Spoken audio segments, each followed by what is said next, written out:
Hello friends, how are you? Fine. चलिए, पिछले video में हम लोग क्या पढ़े थे? पार्ट सब्जेक्टिव मोड के बारे में। उसी का कुछ और है, उसका एग्जाम्पल्स वगैरह है। उसके बारे में कुछ पढ़ते हैं और उसके बाद फिर हम लोग पार्ट सब्जेक्टिव मोड में चलेंगे, पास्ट परफेक्ट सब्जेक्टिव मोड में। अभी हम लोग पास्ट सब्जेक्टिव मोड में हैं। इसमें समझेंगे कि एज इफ, एज दाउ, ये दो ऐसे कंजंक्शन हैं। और एक कंजंक्शन क्या है? सब ऑर्डिनेटिंग conjunction.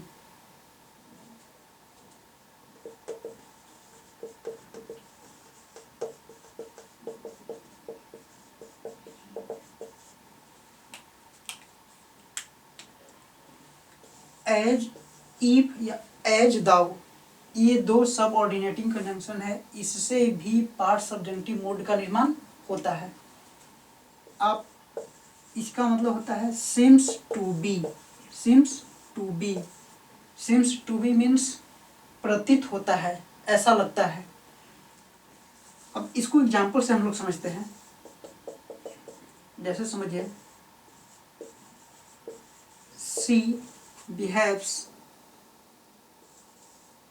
as if she is my wife। और दूसरा एग्जांपल ले लीजिए, he speaks as though he is a leader। ये दोनों सेंटेंस को आप देखिए, एज इफ, एज दाउ, ये दो सबऑर्डिनेटिंग कंजंक्शन है। और सबऑर्डिनेट कंजंक्शन से जो सेंटेंस पूरा बनता है वो कॉम्प्लेक्स सेंटेंस कहलाता है। आपको ये पता होना चाहिए कि ये जो सेंटेंस पूरा बना मेरा, यह कौन सा? Complex sentence. कॉम्प्लेक्स आप लोग समझ जाइएगा। कॉम्प्लेक्स मीन्स होता है कि मेन क्लॉज और सबऑर्डिनेट क्लॉज को हम अलग अलग नहीं कर सकते हैं। किसी भी सेंटेंस में मेन क्लॉज और सबऑर्डिनेट क्लॉज हो और ये इन दोनों क्लॉज को हम अलग अलग नहीं कर सकते हैं, उसे कॉम्प्लेक्स बोलेंगे। और जिसमें दोनों को अलग अलग कर सकते हैं उसे कंपाउंड सेंटेंस बोलते हैं। तो यह पूरा एक कॉम्प्लेक्स सेंटेंस है और यह सबऑर्डिनेट क्लॉज है और यह मेन क्लॉज है।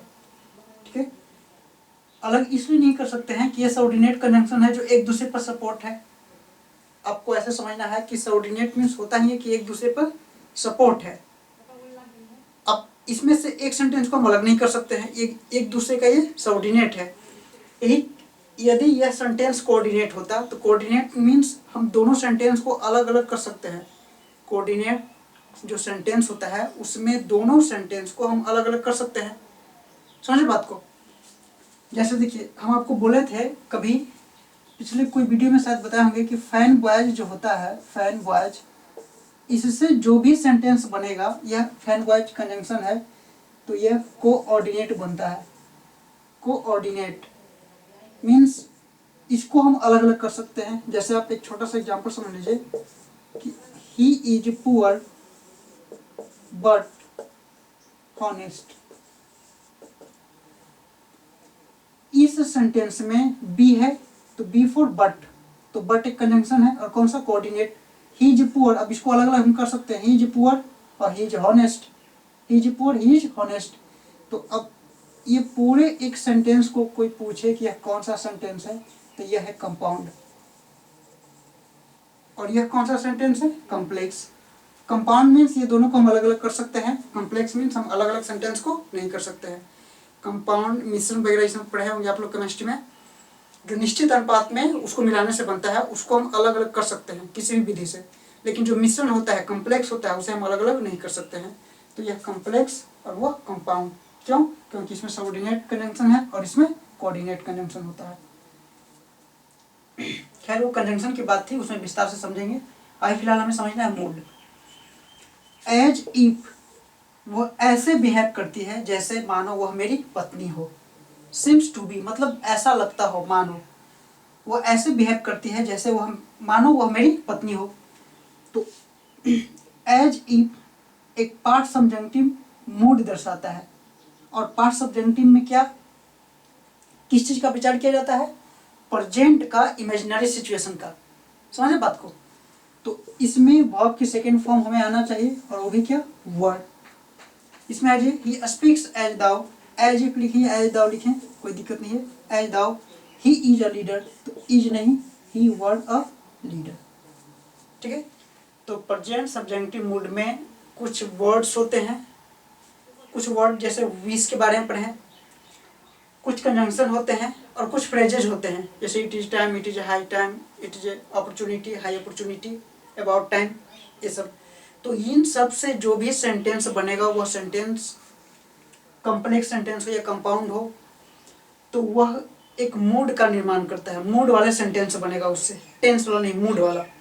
तो मूड में पार्ट सब्जेंटिव मूड में वर्ब को सेकेंड फॉर्म में लिखना है, वर्ब के सेकेंड फॉर्म में लिखना है, और कोई कंजंक्शन रहेगा और कुछ फ्रेजेज के साथ कोई कंजंक्शन नहीं रहेगा। जैसे इट इज टाइम के बाद तुरंत कोई ना कोई सब्जेक्ट आएगा और फिर उसके बाद वर्ब आएगा।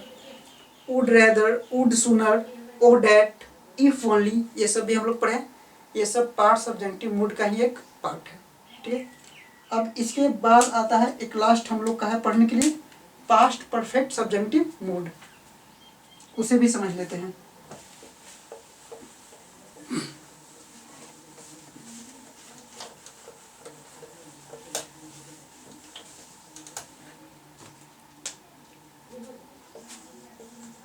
Past perfect subjunctive mood, past perfect subjunctive mood, इसको थोड़ा सा रिलेट करते हैं पास्ट सब्जेंटिव मूड से, समझने में थोड़ा आसान होगा। पास्ट सब्जेंटिव मूड, अब इन दोनों को पहले समझिए। पास्ट सब्जेंटिव मूड में हम क्या पढ़े कि वर्ब की सेकेंड फॉर्म होगी, यदि एक्शन होगा तो डिड, यदि एक्शन होगा तो डिड, यदि कोई भी में हो उसका सेकेंड फॉर्म, और यदि पोजीशन होगा तो, और यदि पोजीशन होगा तो हैड, और स्टेट होगा तो वर्ड। ये हम किस में पढ़े, पास्ट सब्जेक्टिव मूड में।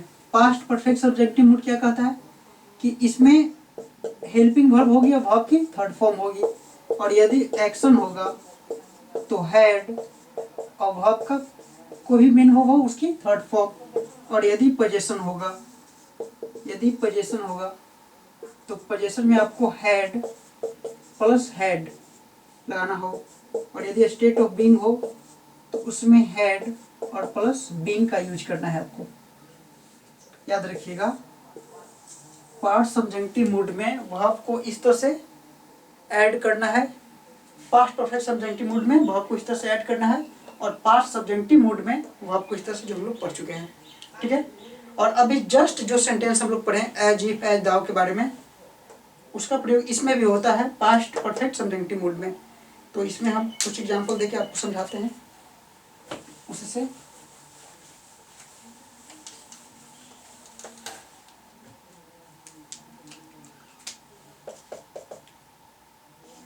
एज इफ, एज दाउ, आप ऐसे समझिए जैसे she behaved as if she is my wife. आप इसी सेंटेंस को समझिए, she behaved as if she is my wife. इस सेंटेंस में ये वर्ब की सेकेंड फॉर्म है, और इसके पहले जो पास्ट सब्जेक्टिव मूड में हम पढ़े थे उसमें इसके जगह पे बिहेव्स लिखे थे। तो ये वर्ब की सेकेंड फॉर्म है, तो ये खुद पास्ट रिमोट टाइम के बारे में बता रहा है, रिमोट टाइम के बारे में। तो एक क्लू इसमें दिया हुआ है, तो as if she is my wife, तो इज माई वाइफ को आपको ये क्या स्टेट बता रहा है, तो स्टेट के लिए क्या है मेरा हैड बीन, तो she had been my wife. अब ये बिल्कुल सही है। अगर इस जगह पे बिहेव्स करते तब वर हो जाता, बिहेव्ड है तो हैड बीन होगा, समझे बात को। तो ये दो ऐसे कंजंक्शन हैं, सबऑर्डिनेट कंजंक्शन है, जो दोनों में यूज होता है, पास्ट सब्जेक्टिव मूड में भी और पास्ट परफेक्ट सब्जेक्टिव मूड में भी। ये हैड बीन ये स्टेट बताता है, तो इज भी यहाँ पे स्टेट है। और यदि यहाँ पे बिहेव्स होता तो इस जगह पे इज के जगह पे हमें वर्ड करना पड़ता। बिहेव्ड है तो हैड बीन का प्रयोग हम लोग किए। समझे बात को? चलिए इसके अलावा और कुछ एग्जाम्पल हम लोग पढ़ते हैं और समझते हैं।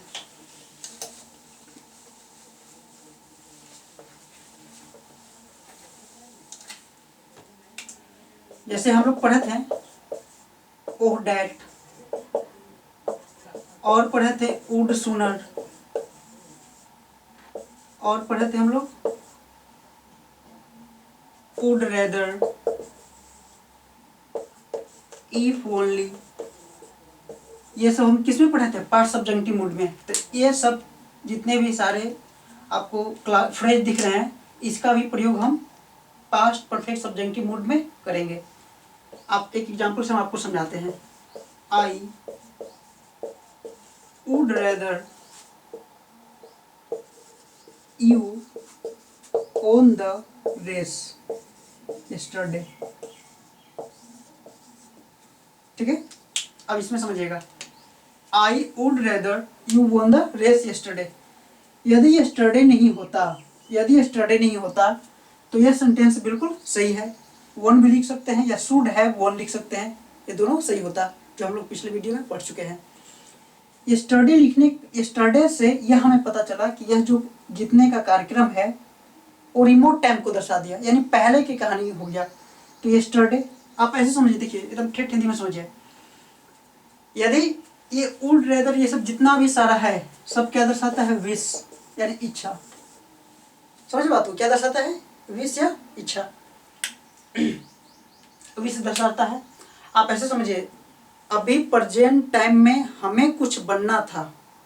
आप ऐसे समझिए, जिस टाइम अभी चल रहा है प्रेजेंट टाइम, इस समय यदि आप कुछ कर नहीं पाए, कुछ बने नहीं, तो इस समय को हम दोष कब देंगे? इस समय को हम, जब ये समय गुजर जाएगा तो हम बाद में ये बात बोलेंगे, काश ऐसा होता, काश ऐसा होता। तो आप थोड़ा समझिए बात को कि प्रेजेंट टाइम में यदि हम कुछ नहीं कर पाए तो पास्ट टाइम में एहसास होता है, और पास्ट टाइम में जाकर यह बात हम बोलते हैं। तो प्रेजेंट का कोई भी इमेजिनरी सिचुएशन को दर्शाने के लिए हम पास्ट का ही सहारा लिए। प्रेजेंट टाइम का कोई भी इमेजिनरी सिचुएशन को दर्शाने के लिए हम पास्ट सब्जेक्टिव मूड पर हैं। बात समझ रहे हैं? पास्ट सब्जेक्टिव मूड पर हैं। उसी तरह से यदि पास्ट का कोई इमेजिनरी सिचुएशन दर्शाना हो तो हमें परफेक्ट सब्जेक्टिव मूड पढ़ना पड़ेगा। एक स्टेप आपको आगे की ओर बढ़ जाना है। अब इसको हम फिर से दोबारा समझाते हैं, आप समझिए कि यदि प्रेजेंट का कोई भी इमेजिनरी सिचुएशन को दर्शाने के लिए रहेगा तो पास्ट सब्जेक्टिव मूड में जाएंगे, क्योंकि उस समय तो हमें पता ही नहीं चलता है कि हमें क्या करना है क्या नहीं करना है। जब वह समय गुजर जाता है तब ये बात को हम बोलते हैं कि काश मैं ऐसा होता। समझे बात को? तो काश मैं ऐसा होता, तो जिस समय होना चाहिए था उस समय को गुजर जाने के बाद यह बात बोला जा सकता है। समझे बात को? तो जिस टाइम में ये बोलिएगा तो उस प्रेजेंट के अनुसार ये पास्ट हो जाएगा। जिस टाइम में हम ये बात बोलेंगे तो प्रेजेंट के अकॉर्डिंग यह पास्ट हो जाएगा। तो पास्ट सब्जेक्टिव मूड का हम लोग प्रयोग कर दिए। समझे बात को?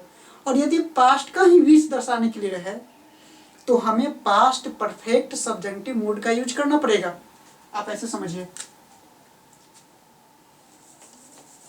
यदि लिखा हुआ है पास्ट परफेक्ट सब्जेक्टिव मूड, ठीक है, तो पास्ट सब्जेक्टिव मूड में किसका इमेजिनरी सिचुएशन होगा?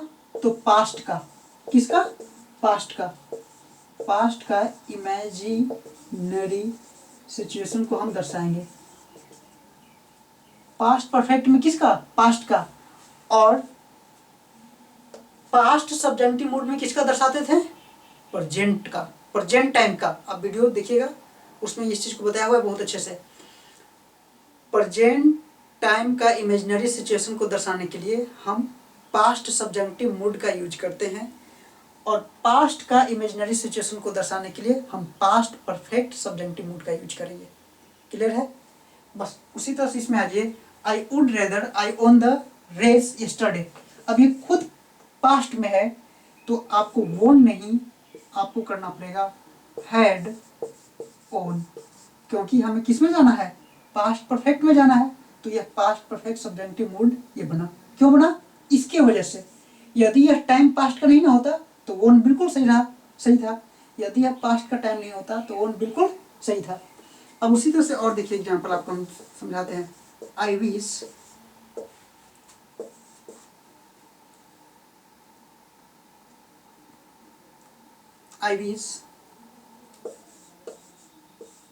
I wrote a letter last night।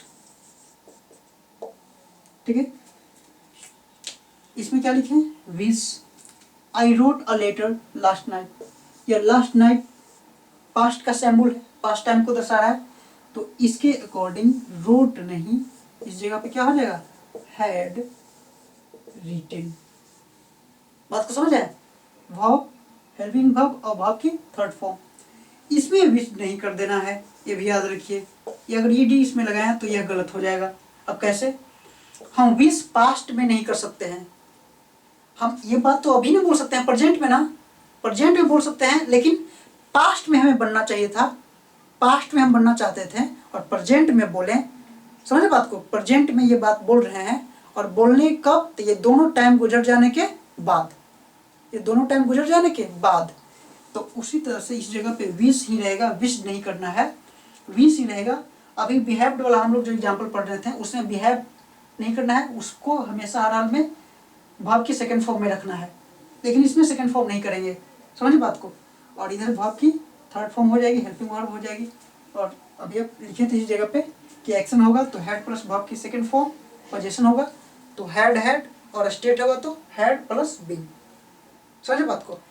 चलिए इससे और क्वेश्चन अगले वीडियो में हम लोग पढ़ेंगे। तब तक के लिए सभी को बाय, थैंक यू।